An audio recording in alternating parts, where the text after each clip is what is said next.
I'll tell you what I think. The cocksucking elite who own and run everything in this fucking country are selling it out from under us tomorrow. There ain't no battle over fucking NAFTA. That's a fucking charade. Like our elections are a fucking charade. And tomorrow, ladies and gentlemen, they're selling your fucking life out from under you. Don't you ever fucking forget it either. There's dick jokes coming up. Please relax.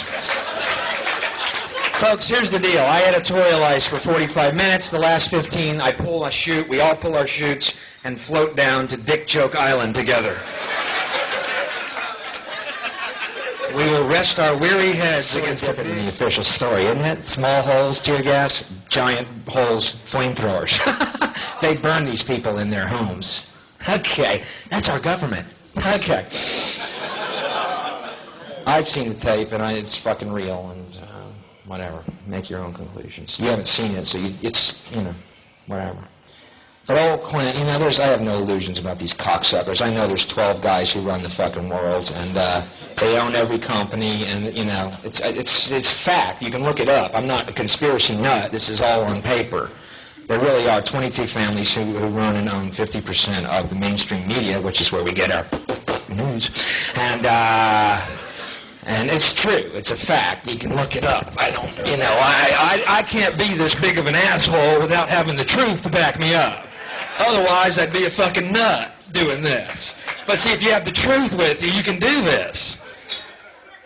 Gee, I'm starting to sound like Koresh, aren't I? Fuck. People have often said I remind them of Koresh. I'm like Koresh, only without the guns or pussy. So basically, I'm just an annoying fellow. But, and frustrated rock guitarist, too.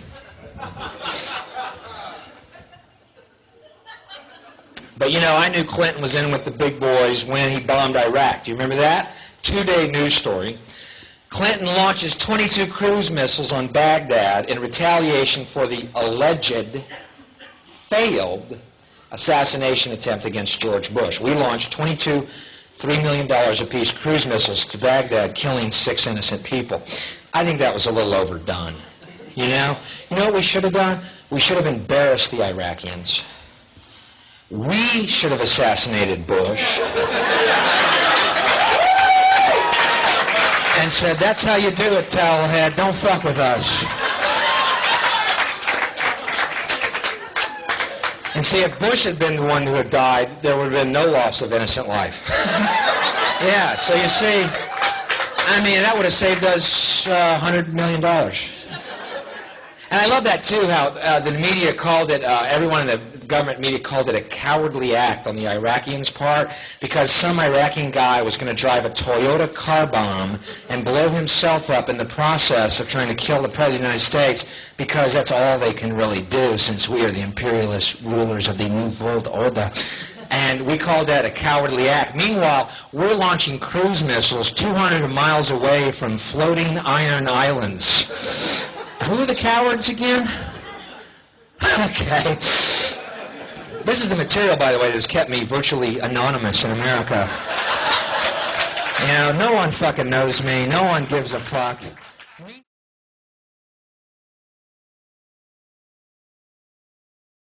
It's about human beings selling themselves out. The echelon attitude here, the needs of the few outweigh the needs of humanity. And sorry, that just isn't right. But it's going to have to be humanity that's going to rise up and take the stand.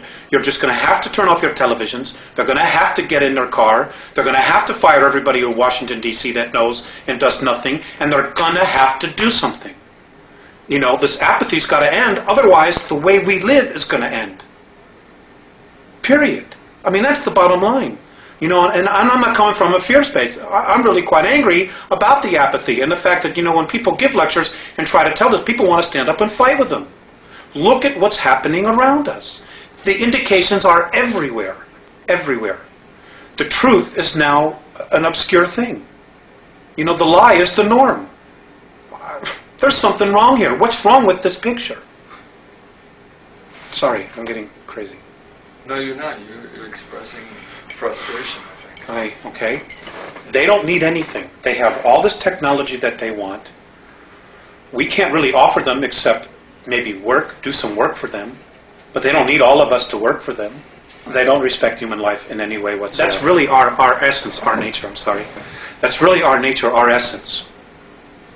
And, you know, the cities and the culture that we're living in now has totally cut us off from the land, from what our real essence is, which is nature. And, you know, we're starting to feed off each other now. It's like so bizarre. That sentence that Abraham Lincoln, that quote that Abraham Lincoln once said. You know, if you are above the earth looking down, you could be an atheist.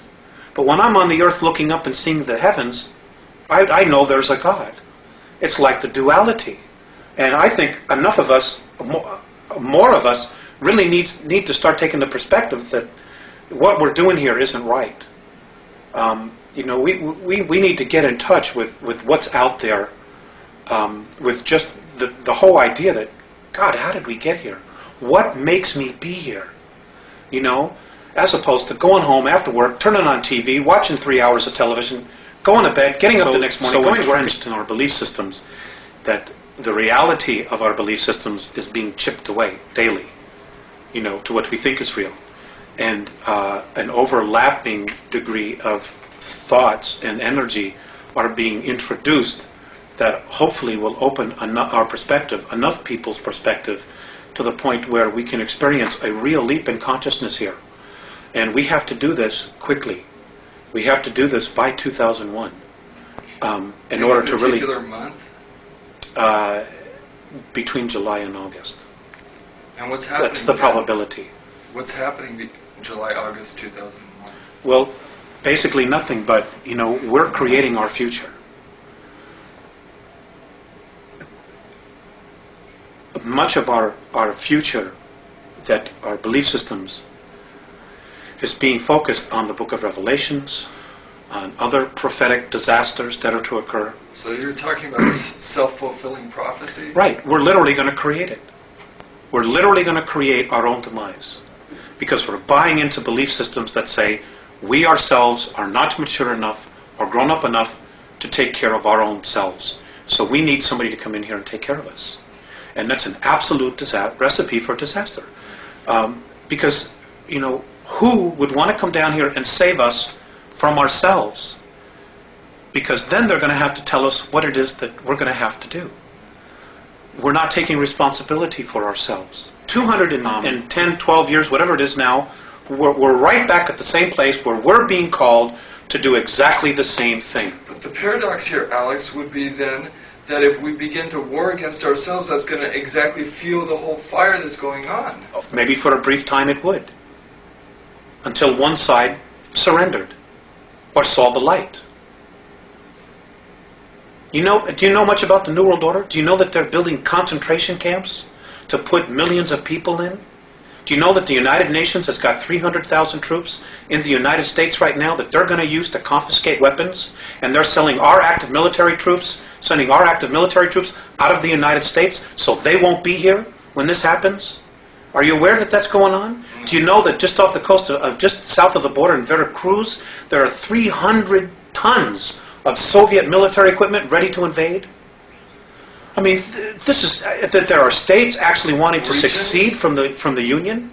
Yes, there are 9 different regions. The United States has already been designated to be split up. They're getting ready to totally dismantle the United States of America.